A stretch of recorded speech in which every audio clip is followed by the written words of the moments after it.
집을 판다고 말한 순간 아들의 얼굴이 가장 이 먼저 나이에 무슨 굳었습니다. 여행이에요? 마치 제가 큰 죄라도 지은 사람처럼요. 천만개 이 나이에 무천장이겠죠. 무슨 여행이에요. 이 나이에 그 무슨 한마디에 여행이에요? 제 지난 70년이 전부 부정당한 느낌이 들었습니다. 우리는 평생 미뤘습니다. 여행도 쉬는 날도 우리 인생도요. 나중에 가자는 말로 자식 키웠고 다음에 하자는 말로 서로를 버텼습니다. 그런데 막상 지금 가겠다고 하자 가족들은 난리가 났습니다. 집은 팔면 안 되고 부모는 늙으면 조용히 살아야 하고 꿈은 이미 끝난 사람 취급을 받았습니다. 그날 처음 알았습니다. 자식들에게 우리는 부모가 아니라 재산이었다는 걸. 그래서 우리는 선택했습니다. 집이 아니라 자식 눈치가 아니라 남은 인생을요. 이 결정이 우리 가족을 갈라놓을 줄은 그땐 몰랐습니다. 이야기 시작합니다. 안녕하세요. 오늘도 찾아와 주셔서 감사합니다. 좋아요, 구독 눌러주세요. 구독은 무료이니 편하게 눌러주세요. 아들의 얼굴이 굳는 걸 저는 그때 처음 똑바로 봤습니다. 제가 무슨 큰 죄라도 지은 사람처럼요. 말 한마디가 방 안의 공기를 바꿔놓았습니다. 남편 박영호가 물컵을 내려놓는 소리까지 또렷하게 들렸습니다. 집을 정리하려고 한다. 제가 먼저 입을 열었습니다. 입안이 바짝 말랐어요. 말을 꺼내기까지 며칠을 고민했지요. 그런데 막상 말이 나오자 이상하게도 마음 한쪽이 시원해졌습니다. 그 시원함이 곧 두려움으로 바뀌었습니다. 아들의 눈빛이 달라졌으니까요. 저는 김정분 72입니다. 남편은 75이고요. 우리는 서울 강북구의 오래된 아파트에서 삽니다. 엘리베이터는 자주 멈추고 복도는 늘 어둑합니다. 겨울이면 창틀 사이로 찬 바람이 들어오지요. 그런데도 이 집은 우리에게 오래된 몸 같은 곳이었습니다. 익숙해서 편하고 낡아서 아픈 곳이 많은. 남편은 퇴직한 뒤 더 말수가 줄었습니다. 아침이면 베란다 창문을 조금 열고 하늘을 한참 봅니다. 그 표정이 늘 비슷했어요. 무표정인데 어딘가 지친 얼굴. 저는 그 얼굴을 보면서도 묻지 않았습니다. 우리는 원래 그런 부부였지요. 말보다 참고 넘기는 쪽이 익숙했습니다. 젊었을 때는 더 그랬습니다. 남편은 공기업 시설관리 일을 했습니다. 새벽 근무가 잦았고 야근도 많았지요. 저는 집을 지키는 사람이었습니다. 아이 키우고 살림하고 시댁 챙기고요. 누구나 그렇게 산다고 믿었습니다. 그래서 불평을 배우지 못했습니다. 원망은 더더욱이었고요. 우리가 여행을 못 간 건 돈이 없어서만은 아닙니다. 시간이 없어서도 아니었지요. 항상 다음이 있어서입니다. 아이가 어릴 때는 조금만 더 크면, 대학 갈 때는 등록금 끝나면, 결혼할 때는 집 마련하면, 그 다음엔 손주 좀 크면, 그렇게 말하며 우리는 우리를 뒤로 밀었습니다. 며칠 전 병원에 다녀오는 길이었습니다. 남편이 진료비 영수증을 조용히 접더니 갑자기 말을 했지요. 여보, 네. 우리 아직 걸을 수 있을 때 어디 좀 가볼까? 그 말이 너무 낯설어서 저는 잠깐 웃었습니다. 남편도 어색하게 웃었고요. 그 웃음이 금방 사라졌습니다. 남편의 손등이 눈에 들어왔습니다. 거칠고 푸르고 혈관이 도드라져 있었습니다. 예전엔 몰랐던 것들이 보이기 시작했지요. 시간이 사람의 몸에 새긴 글씨 같은 것들입니다. 집에 돌아와 저녁을 먹을 때 남편은 다시 말했습니다. 여보, 진짜로. 올해는 우리 일 좀 하지 말고. 여보, 무슨 일이야? 일이 아니라 우리 인생 말이야. 저는 숟가락을 내려놓았습니다. 그 순간 가슴이 묵직해졌습니다. 지금이라는 말이 이렇게 무거운 줄 몰랐어요. 남편은 겁이 난 얼굴이 아니었습니다. 오히려 단단해 보였지요. 어떤 결심을 오래 품었다가 꺼내는 사람처럼요. 우리는 밤마다 작은 노트를 펴고 계산을 했습니다. 연금, 통장, 병원비, 월세, 관리비. 큰 여행은 아니었습니다. 짧게, 천천히, 무리 없이 제주도부터 시작하고 통영도 가고 체력이 괜찮으면 가까운 해외도 한 번쯤. 그 정도였지요. 그런데 문제는 돈이 아니라 집이었습니다. 집을 그대로 두면 여행은 그림이 됩니다. 유지비가 늘고 마음이 늘 묶입니다. 그래서 남편이 말했습니다. 작은 데로 가자. 짐 줄이고 마음도 줄이고. 저는 고개를 끄덕였습니다. 그렇게 하자고요. 그 말이 이상하게 눈물이 났습니다. 아쉬워서가 아니었어요. 우리가 처음으로 우리를 위해 무언가를 정하는 느낌이었지요. 그래서 오늘 아들 부부를 불렀습니다. 식탁 위에는 귤 한 접시가 놓여 있었습니다. 제가 괜히 손을 바쁘게 움직이며 귤을 깠지요. 며느리는 제 손을 잠깐 받고 다시 제 얼굴을 봤습니다.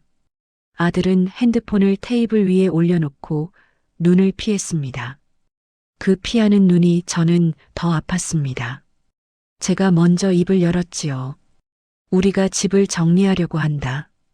아들이 고개를 들었습니다. 며느리가 조심스러운 목소리로 물었습니다. 어머님, 그 집을 왜요? 저는 숨을 한번 고르고 대답했습니다. 여행 좀 다니려고 한다 둘이서. 방안이 조용해졌습니다. 귤 향만 진하게 남았습니다. 아들의 표정이 서서히 굳어졌습니다. 남편은 물컵을 더 세게 쥐었습니다. 그리고 저는 다음에 어떤 말들이 쏟아질지 어렴풋이 알 것 같았습니다. 그럼에도 이상하게도 마음은 이미 돌아서 있었지요. 우리는 평생을 미뤘습니다. 이제는 미루지 않기로 했습니다. 귤 향이 방 안에 남아 있었습니다. 저는 손에 묻은 귤물을 휴지로 닦으며 아들 얼굴을 봤지요. 아들 박성민의 표정은 뺨이라도 맞은 사람처럼 굳어 있었습니다. 말을 삼키는 턱 근육이 꿈틀거렸어요. 며느리 최은지는 웃지도 화내지도 못한 얼굴이었습니다. 입술만 얇게 다문 채 제 손과 남편 손을 번갈아 훑어보았지요. 남편 박영호는 물컵을 내려놓았습니다. 컵 바닥이 식탁에 닿는 소리가 괜히 크게 울렸습니다. 저는 그 소리가 우리의 결심을 확정짓는 도장처럼 느껴졌어요. 잠깐의 침묵이 지나자 아들이 먼저 입을 열었습니다. 엄마 여행은 뭐 다녀오시면 되죠? 말은 부드러운데 끝이 날카로웠습니다. 근데 집을 왜 팔아요? 저는 미리 준비해둔 말들을 떠올렸습니다. 작은 집으로 옮기고 남은 돈으로 천천히 다니겠다고요. 우리 체력에 맞게 큰 욕심 없이 살겠다고요. 그런데 설명을 시작하려는 순간 며느리가 한 발 앞서 말을 꺼냈습니다. 어머님, 혹시 어디 아프세요? 그 질문은 걱정처럼 들렸지만 저는 그 속을 알 것 같았습니다. 집을 판다는 결정이 정상이 아니면 그 원인을 병에서 찾는 거지요. 아니야. 그냥 아직 걸을 수 있을 때 다녀오려고. 제가 웃어 보였지만 웃음이 잘 나오지 않았습니다. 며느리는 고개를 끄덕이는 척했지만 눈은 흔들렸습니다. 그리고 조심스럽게 그러나 분명하게 말했습니다. 근데 집을 팔면요, 나중에 혹시라도 병원비나 간병비는 우리가 알아서 할 거다. 남편이 짧게 끊었습니다. 연금도 있고 모아둔 것도 있고. 그 말에 아들이 숨을 들이켰습니다. 모아둔 것이라는 말이 아들 귀에는 다르게 들렸겠지요. 남편이 평생 손에서 놓지 않았던 통장, 명절 때마다 봉투로 들어갔던 돈, 아들 결혼할 때 보탰던 목돈. 그 모든 게 우리의 노후가 아니라 언젠가 자기 몫처럼 느껴졌을 수도 있습니다. 아들은 결국 말을 높였습니다. 아니, 엄마. 현실적으로 생각해봐요. 뭘 현실적으로. 집은 지켜야죠. 지금 집값이 어쩌고 이런 게 아니라 아들이 말끝을 흐렸습니다. 그 말 못하는 이유가 방안을 더 답답하게 만들었지요. 며느리가 그 빈자리를 채웠습니다. 어머님, 아버님, 저희도 부모님 마음은 이해해요. 이 이해한다는 말이 시작되면 보통은 이해하지 않는다는 뜻이지요. 근데 요즘 세상이 너무 불안하잖아요. 애들 교육비도 앞으로 더 들 거고. 그래서 남편이 물었습니다. 그래서 지금 집을 파시면 나중에 며느리는 끝까지 말을 하지 못했습니다. 하지만 저는 들었습니다. 나중에 우리한테 돌아올 게 줄면 어떡하냐는 그 말. 사람은 말하지 않아도 눈으로 충분히 말하니까요. 남편은 잠시 고개를 숙였고 저는 그 뒷목을 바라봤습니다. 하얗게 센 머리카락 사이로 피부가 얇게 보였습니다. 이 사람은 평생 가장의 책임이라는 말에 묶여 살았지요. 그 책임이 이제 끝날 줄 알았는데 끝나지 않았습니다. 모양만 바뀐 채 다시 우리를 누르고 있었습니다. 남편이 천천히 고개를 들었습니다. 성민아. 아들의 이름을 부르는 목소리가 낮고 단단했습니다. 네. 너 지금 우리 보고 집을 지키라는 거냐? 아니, 그런 뜻이 아니라. 그러면 무슨 뜻이냐? 남편이 다시 물었지요. 우리도 사람인데 우리도 살고 싶은 대로 살아야지. 아들은 갑자기 표정을 바꿨습니다. 참았던 것이 터지려는 얼굴이었어요. 아빠, 엄마. 솔직히 말할게요. 아들이 손가락으로 식탁을 톡톡 두드렸습니다. 집 팔고 여행 다니는 건 너무 무책임해요. 무책임? 제가 되물었습니다. 아들이 고개를 끄덕였습니다. 나중에 아프면 누가 돌봐요. 요양원 가면 돈이 얼마인데. 그건 우리가. 아니, 엄마. 그게 말처럼 쉬워요? 아들은 목소리를 높였고 며느리는 그걸 말리지 않았습니다. 말릴 생각이 없었겠지요. 오히려 기다렸던 말 같았습니다. 그 순간 제 마음이 이상하게 차갑게 식었습니다. 불쾌함보다 먼저 깨달음이 왔어요. 아들이 말하는 누가는 결국 자기라는 뜻입니다. 그리고 그 자기는 부담을 떠안고 싶지 않다는 뜻이지요. 그러니 집은 팔면 안 됩니다. 집이 있어야 노후 위험이 부모의 몫이 아니라 자산으로 남으니까요. 남편이 길게 숨을 내쉬었습니다. 우리가 너를 키울 때 남편이 천천히 말을 꺼냈습니다. 너한테 이런 계산을 가르쳤냐?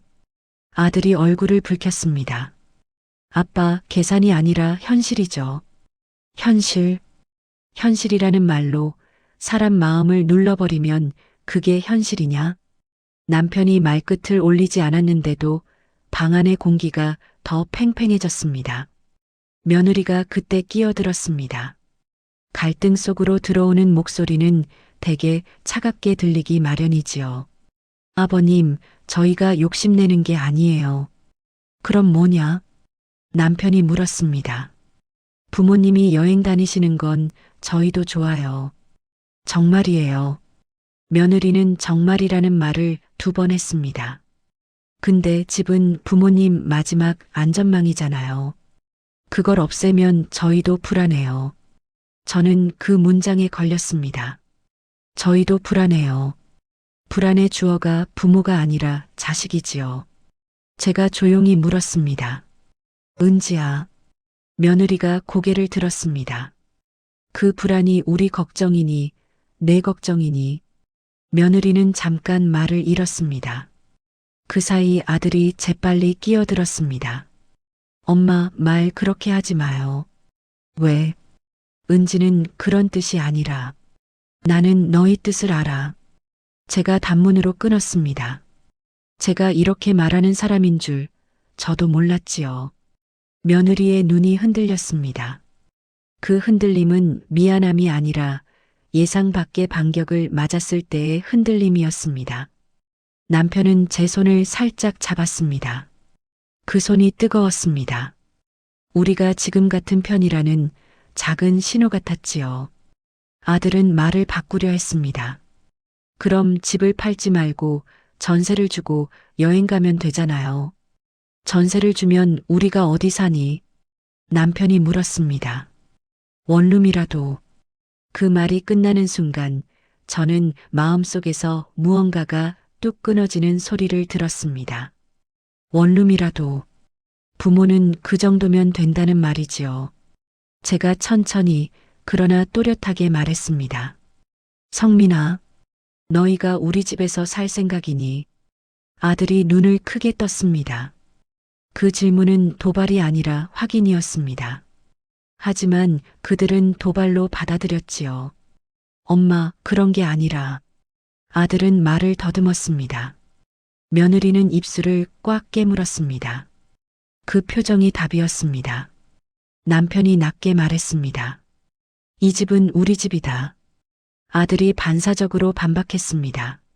아빠 알죠? 근데 뭐?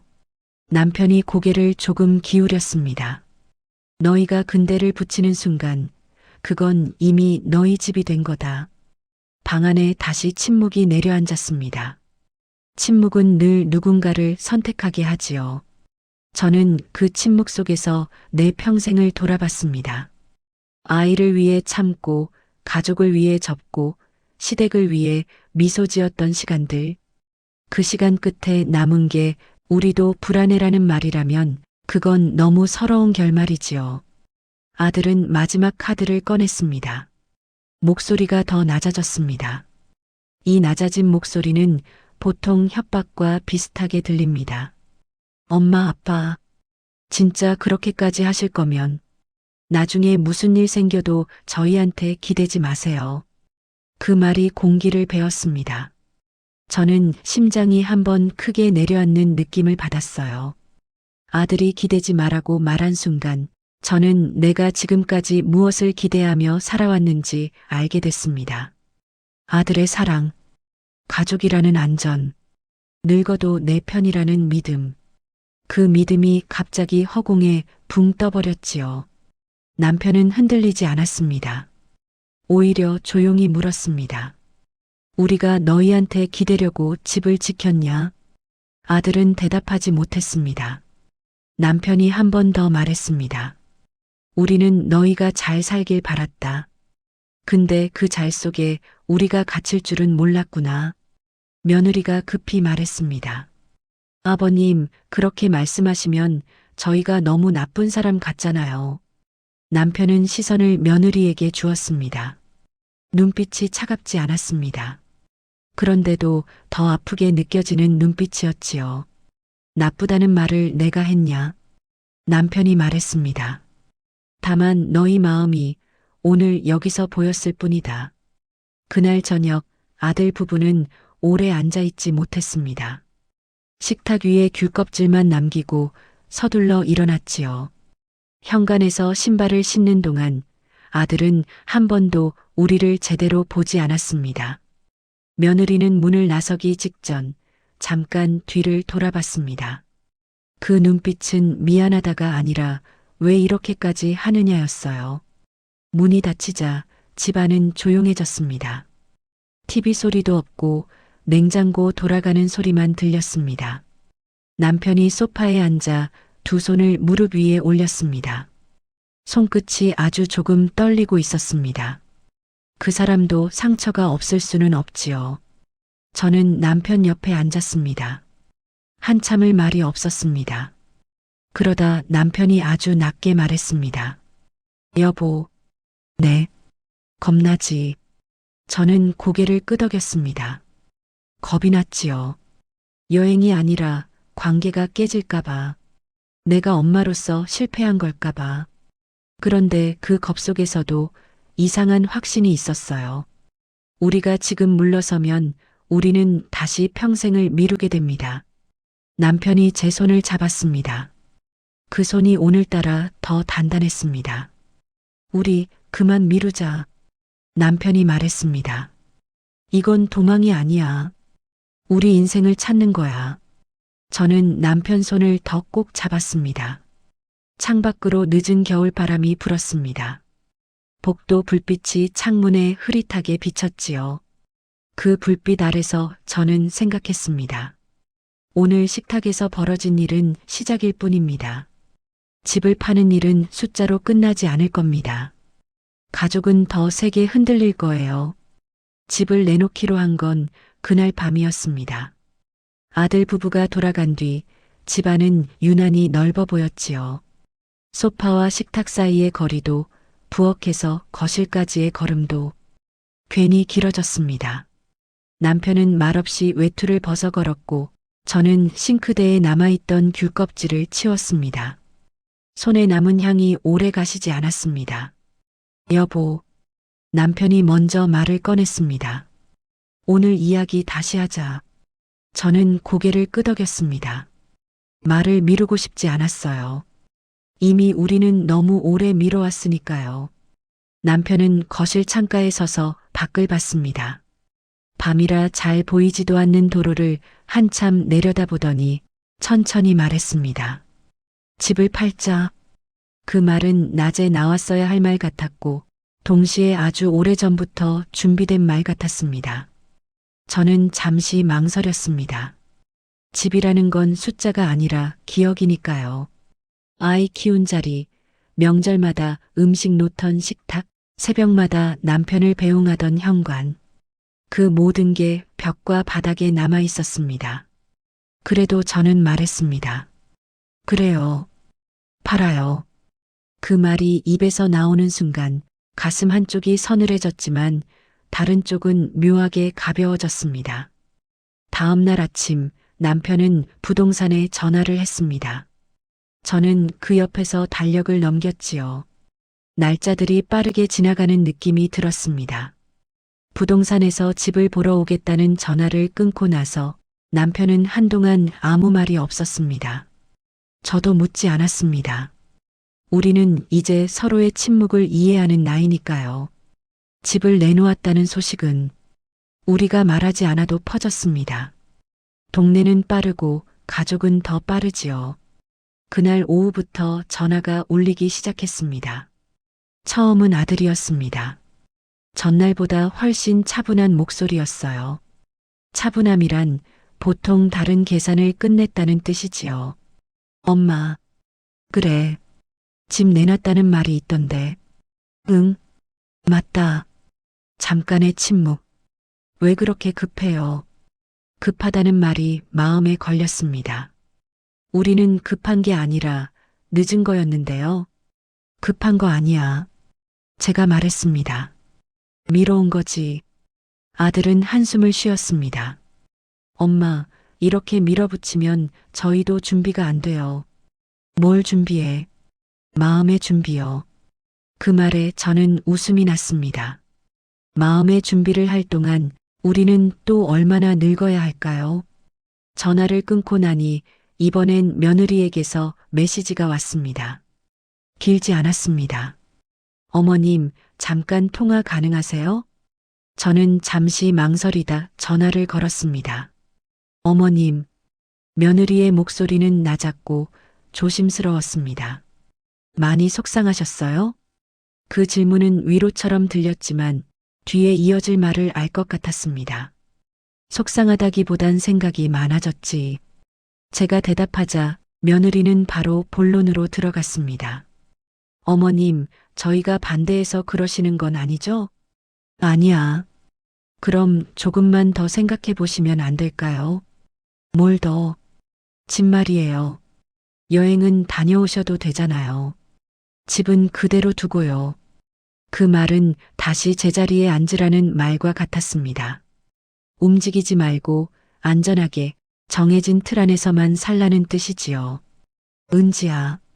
제가 조용히 불렀습니다. 여행은 다녀오면 끝나니? 네. 우리한테는 시작이야. 며느리는 잠시 말을 잇지 못했습니다. 그리고 이렇게 말했지요. 어머님, 저희도 두려워서 그래요. 그 두려움의 방향이 어디를 향하는지 저는 굳이 묻지 않았습니다. 전화가 끊기고 집안은 다시 고요해졌습니다. 저는 부엌에서 커피를 타며 내가 언제부터 이렇게 단호해졌는지 생각했습니다. 단호해진 게 아니라 이제야 내 마음을 듣는 것뿐이었지요. 그날 저녁 남편과 저는 식탁에 마주 앉았습니다. 밥은 거의 손대지 않았습니다. 남편이 말했습니다. 전화 많이 왔지. 응, 나한테도 왔어. 남편은 짧게 웃었습니다. 내가 너무 이기적이래. 당신이? 그래. 그 말에 저는 웃다가 갑자기 웃음이 멈췄습니다. 이기적이라는 말이 우리를 이렇게 쉽게 설명해 버릴 줄은 몰랐지요. 남편은 숟가락을 내려놓고 제 얼굴을 봤습니다. 여보, 응? 우리가 잘못 가는 것 같아? 그 질문에는 확신보다 불안이 더 많았습니다. 저는 잠시 생각하다 대답했습니다. 아니, 그리고 덧붙였습니다. 다만 처음 가보는 길일 뿐이야. 며칠 뒤 부동산에서 집을 보러 왔습니다. 젊은 부부였습니다. 아이 손을 잡고 집안을 둘러보는 모습을 보며 저는 이상한 기분이 들었습니다. 이 집에서 다른 인생이 시작될 거라는 생각. 섭섭함보다 안도감이 먼저 왔습니다. 우리의 시간은 여기까지였구나 하고요. 집을 보러 온 사람들이 돌아가자 저는 창문을 열었습니다. 바람이 들어왔습니다. 오래된 커튼이 살짝 흔들렸지요. 그 움직임이 마치 이 집이 우리를 보내주는 것 같았습니다. 그날 밤 또 한 통의 전화가 왔습니다. 아들이었습니다. 이번엔 목소리가 낮았습니다. 엄마, 그래. 진짜 파실 거예요? 그래. 그럼 저희도 생각을 좀 해볼게요. 뭘? 앞으로를요. 그 말이 마음에 걸렸습니다. 앞으로? 그 앞으로에 우리가 포함되어 있을지 아니면 빠져 있을지. 아들은 더 말하지 않았습니다. 그 침묵이 오히려 많은 말을 하고 있었습니다. 전화를 끊고 저는 침대에 누웠습니다. 잠은 쉽게 오지 않았습니다. 천장을 보며 생각했습니다.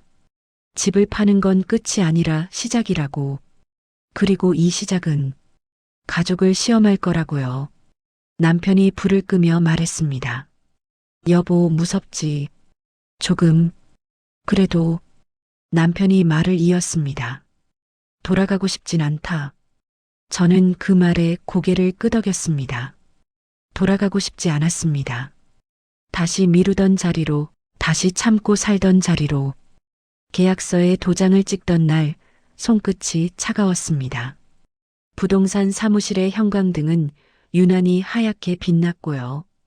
서류 위로 펜이 지나갈 때마다 사각 소리가 났습니다. 그 소리가 마치 시간을 잘라내는 소리처럼 들렸지요.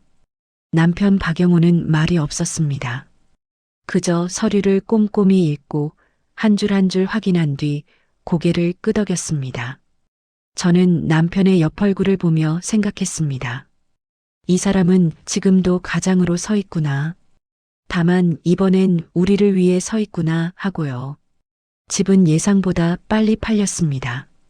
요즘 거래가 없다는 말이 무색했지요.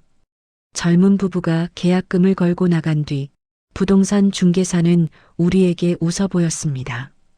어르신들 잘 결정하셨어요. 요즘은 다들 다운사이징 많이 하세요. 그 말이 위로처럼 들리기도 했고 어쩌면 칭찬처럼 들리기도 했습니다.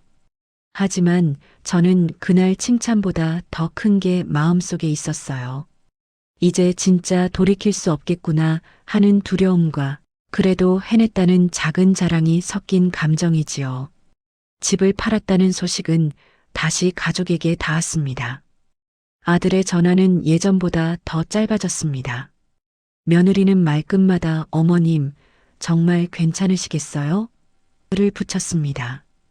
괜찮냐는 말이 반복될수록 저는 오히려 불편했습니다. 괜찮냐는 말은 때로 돌아와도 된다는 문장이 숨어 있거든요. 이사 날짜를 잡자 아들은 한 번 더 우리를 불렀습니다. 이번엔 우리 집이 아니라 아들 집 근처 카페였습니다. 사람이 많은 곳이면 말이 덜 세질 거라 생각했을까요? 그런데 사람 많은 곳에서도 마음은 날카로워질 수 있지요. 아들은 커피를 앞에 두고도 거의 마시지 않았습니다. 컵을 잡았다 놓았다 하며 말을 고르는 모습이 보였습니다. 며느리는 아이 유치원 이야기를 꺼내며 대화를 부드럽게 만들려 했고요. 하지만 남편은 천천히 말했습니다. 할 말 있으면 해라. 아들이 결국 꺼냈습니다. 아빠, 엄마, 진짜로 여행 갈 거예요? 그래. 남편이 짧게 대답했습니다. 아들은 고개를 숙였다가 다시 들었습니다. 그럼 어디서 사세요? 작은 집으로 옮긴다. 어디요? 아들의 목소리가 조금 떨렸습니다. 저는 그 떨림이 걱정인지 불안인지 구분하기 어려웠습니다. 남편이 말했습니다. 지하철역 가까운 데로. 아들은 입술을 깨물었습니다. 그리고 조용히 말했지요. 엄마, 아빠, 솔직히 제가 너무 무서워요. 그 말을 듣는 순간 제 마음 한구석이 잠깐 풀렸습니다. 무서움이라는 말은 적어도 사람의 말이니까요. 그러나 다음 문장이 모든 걸 다시 굳게 만들었습니다. 그 집이 없어지면 저도 뭔가 바닥이 사라지는 느낌이 들어요. 바닥. 그 말이 제 귀에 꽂혔습니다. 그 바닥은 누구의 바닥일까요? 우리 부부의 바닥일까요? 아들의 바닥일까요? 아들은 그 질문에 대답할 필요가 없었습니다. 이미 말이 다 했으니까요. 저는 조용히 말했습니다. 성민아, 네. 너는 내 바닥을 부모 집으로 만들고 싶었니? 아들은 대답하지 못했습니다. 며느리는 당황한 듯 웃어 보이며 말했습니다. 어머님, 그런 뜻은 아니에요. 그냥 가족이니까 서로. 가족이면 남편이 말을 받았습니다. 가족이면 우리도 살아야 한다. 남편의 목소리는 낮았지만 흔들리지 않았습니다. 아들은 결국 고개를 끄덕였습니다. 그 고개 끄덕임이 동의인지 포기인지 알 수 없었지요. 그날 카페를 나오는 길, 아들은 우리 뒤에 한참 서 있었습니다. 따라오지는 않았고 보내지도 않았습니다. 그 중간 어딘가에서 멈춘 모습이었습니다. 이사 날이 왔습니다. 아파트 복도에 박스들이 쌓였고 집안의 소리들이 텅 비어 울렸습니다.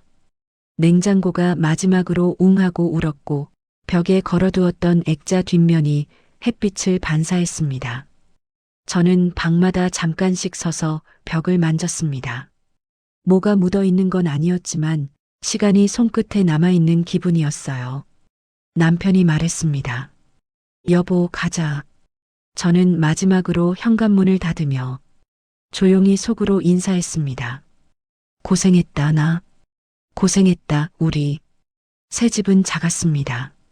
현관에서 한 걸음만 가면 부엌이고 부엌을 지나면 작은 거실이 나왔습니다. 창문은 낮았고 햇빛이 잘 들어왔습니다. 무엇보다 관리비가 확 줄었습니다. 저는 그 숫자를 보고 처음으로 어깨가 내려가는 느낌을 받았지요.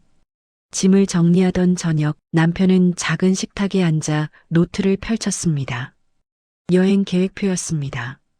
제주도 숙소, 이동 경로, 버스 시간. 그 계획표는 화려하지 않았습니다.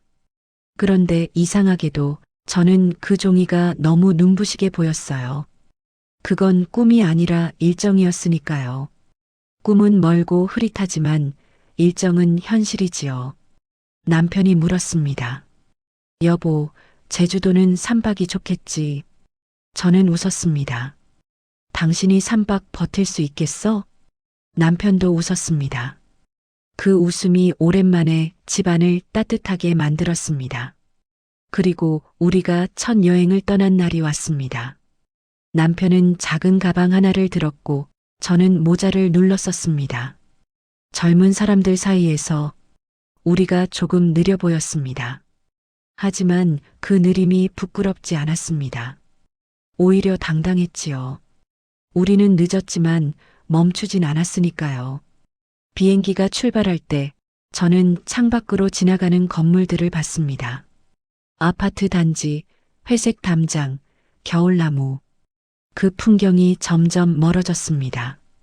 그때 제 핸드폰이 진동했습니다. 아들 메시지였습니다. 조심히 다녀오세요. 짧은 문장이었습니다. 그 문장 하나에 제가 얼마나 많은 의미를 붙이고 싶은지 저도 부끄러웠습니다. 그래도 저는 답장을 했지요. 그래, 너희도 건강해라. 답장을 보낸 뒤 비행기 모드로 바꿨습니다. 그 답장엔 따뜻함도 있었고 거리도 있었습니다. 이제 우리는 서로를 사랑하되 서로의 인생을 대신 살지는 않기로 했으니까요. 제주에 도착하자 바람이 세게 불었습니다. 남편은 제 목도리를 고쳐 매주었습니다. 춥지, 춥대. 우리는 짧게 말하고 같이 웃었습니다. 그 웃음이 바다 쪽으로 흩어졌지요. 우리는 바닷가를 오래 걷지 않았습니다. 무릎이 아팠으니까요. 대신 벤치에 앉아 오래 봤습니다. 바다를, 사람들을, 그리고 서로를요. 그날 숙소에서 남편이 창가에 서서 바다를 보며 말했습니다. 여보, 응, 우리 이렇게 살 수도 있었네. 저는 그 말에 대답하지 못했습니다. 목이 잠깐 메었거든요. 눈물이 나려는 걸 참고 저는 물 한 잔을 따라 남편에게 건넸습니다. 정중하게, 조용히, 우리답게요. 하지만 마음속에서는 분명히 울리고 있었습니다. 그래, 이렇게도 살 수 있었지. 왜 이렇게 늦었을까? 그래도 지금이라 다행이다. 그 밤 저는 잠들기 전에 다시 한번 생각했습니다. 우리가 집을 팔고 떠나온 건 단지 여행을 위해서만이 아니었습니다. 우리가 우리에게 남긴 마지막 약속이었습니다. 더 이상 미루지 않겠다는 약속이지요. 그리고 저는 알고 있었습니다. 이 여행이 끝나고 돌아오면 가족은 또 다른 말을 할 겁니다. 이제 다녀왔으니 됐죠? 이제 그만 현실로 돌아오세요. 그 말들이 우리를 다시 묶으려 할지도 모릅니다. 여행은 생각보다 빨리 끝났습니다. 즐거워서가 아니라 몸이 먼저 신호를 보냈지요. 제주 바람을 맞고 하루 종일 걸었던 다음 날 남편 박영호의 무릎이 붓기 시작했습니다. 저도 허리가 뻐근했고요. 우리는 욕심을 내지 않았습니다. 노부부의 여행은 늘 조금이 적당합니다. 조금 걷고, 조금 쉬고, 조금 웃는 것. 그 정도면 충분하지요. 집으로 돌아오는 길, 버스 창문에 우리 얼굴이 비쳤습니다. 예전보다 주름이 더 깊어진 것 같기도 하고 이상하게도 눈빛이 또렷해진 것 같기도 했습니다. 남편은 창밖을 보며 말했습니다. 여보, 다음엔 통영 가자. 저는 웃으며 대답했습니다. 당신 무릎부터 낫고요. 그 말이 자연스럽게 나왔다는 게 저 스스로 놀라웠습니다. 예전 같으면 당신 힘들면 그만두자부터 했을 텐데요. 이제는 다음을 말할 수 있는 사람이 되어 있었지요. 미루는 다음이 아니라 살아있는 다음을요. 새 집에 도착하자 공기가 달랐습니다. 예전 집처럼 복도가 어둡지 않았고 현관문을 열면 작은 창으로 햇빛이 들어왔습니다. 짐은 많지 않았습니다. 여행 가방 2개와 과일 상자 하나. 남편이 시장에서 사온 귤이었지요. 그날 저녁 남편은 소파에 앉아 다리를 주무르며 조용히 한숨을 쉬었습니다. 저는 물을 데워 찜질팩을 만들었습니다. 그런 일상이 이상하게도 따뜻하게 느껴졌습니다. 우리가 작아진 집에 들어온 게 아니라 우리 크기에 맞는 삶으로 돌아온 느낌이었지요. 그런데 진짜 변화는 그 다음 날부터 시작됐습니다. 아들 박성민의 연락이 잦아졌습니다. 길고 다정한 말은 아니었지만 예전과 다르게 확인이 아니라 안부가 섞여 있었습니다. 엄마, 무릎은 좀 어때요? 괜찮다. 아빠는요? 좀 부었는데 쉬면 가라앉겠지. 그 짧은 대화 속에 저는 묘한 감정을 느꼈습니다. 기쁜 것도 아니고 서운한 것도 아니었습니다. 마치 오래 닫혀있던 문틈으로 바람이 들어오는 느낌. 완전히 열린 건 아니지만 적어도 막혀있진 않다는 느낌이지요. 며느리 최은지에게서도 메시지가 왔습니다. 어머님, 사진 잘 봤어요. 바다 예쁘더라고요. 저는 그 문장을 여러 번 읽었습니다. 사진을 봤다는 말. 그 말은 우리를 완전히 외면하진 않았다는 뜻이지요. 하지만 저는 기대하지 않으려 했습니다. 기대는 다시 상처로 돌아오니까요.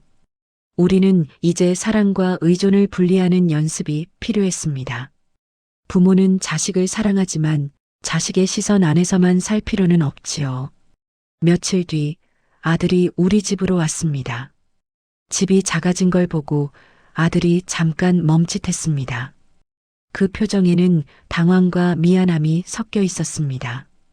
아들은 신발을 가지런히 놓고 들어와 거실을 한 바퀴 둘러본 뒤 말했습니다. 생각보다 괜찮네요. 저는 짧게 대답했습니다. 괜찮다.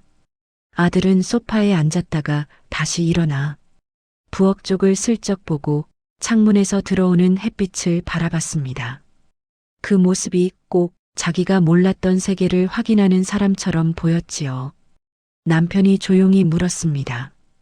왜 왔냐? 아들은 멋쩍게 웃었습니다.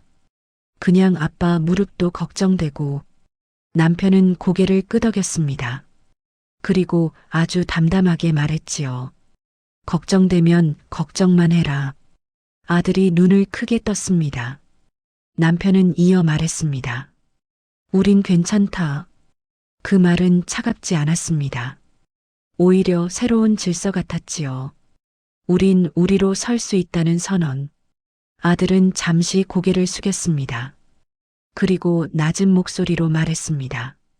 아빠 사실 제가 좀 겁났어요. 뭐가? 집이 없어지는 게요. 아들은 숨을 한번 삼켰습니다. 그 집이 우리 가족의 기둥 같은 느낌이었거든요. 그 말에 저는 마음이 복잡했습니다. 기둥? 아들은 여전히 그 집을 기둥으로 기억하고 있었습니다. 하지만 이제 우리는 알지요. 기둥은 집이 아니라 사람입니다. 그리고 사람은 스스로 서야 합니다. 제가 조용히 말했습니다. 성민아, 기둥은 바뀌어. 아들이 저를 바라봤습니다. 부모가 기둥이던 집은 끝났고 이제 너희가 너희 집 기둥이 돼야지. 아들은 아무 말도 못했습니다. 그 침묵이 저는 싫지 않았습니다. 침묵은 때로 이해의 시작이니까요. 며느리는 그날 함께 오지 않았습니다. 아들은 그 이유를 설명하지 않았고 저도 묻지 않았습니다. 다만 아들이 떠나기 전 문 앞에서 말했습니다. 엄마, 아빠, 앞으로 자주 올게요. 그 문장이 예전 같았으면 저는 울었을 겁니다. 하지만 이번엔 울지 않았습니다. 대신 차분히 말했지요. 자주 와도 좋고 못 와도 괜찮다. 아들이 놀란 얼굴로 저를 봤습니다. 제가 덧붙였습니다. 우린 우리가 지킬게. 문이 닫히고 집안이 조용해졌습니다. 남편은 한참 창가에 서 있었습니다. 저는 주전자에 물을 올렸습니다. 물이 끓는 소리가 작게 들렸지요. 그 평범한 소리가 우리에게는 큰 안정처럼 느껴졌습니다. 남편이 뒤돌아보며 말했습니다. 여보, 응, 우리가 너무한 건 아니지. 저는 고개를 저었습니다. 아니, 그리고 천천히 말했습니다. 이제야 제자리로 온 거야. 그날 밤 우리는 여행 사진을 다시 한번 넘겨봤습니다. 바닷가 벤치에 앉아있던 우리. 바람 때문에 머리가 헝클어진 나. 목도리를 고쳐 매주던 남편. 그 사진 속 우리는 누구의 부모이기 전에 서로의 사람처럼 보였습니다. 저는 그 사진을 보며 마음속으로 정리했습니다. 가족은 끝내 완벽하게 이해해주지 않을 수도 있습니다. 하지만 괜찮지요. 이해는 받는 것이 아니라 내가 나를 이해하는 데서 시작하니까요. 그리고 저는 조용히 확신했습니다. 다음에 누군가 또 말할 겁니다. 이 나이에 무슨 여행이냐고요. 그때 저는 더 이상 흔들리지 않을 겁니다. 우리는 이미 한 번 선택했고 그 선택이 우리를 살려냈으니까요.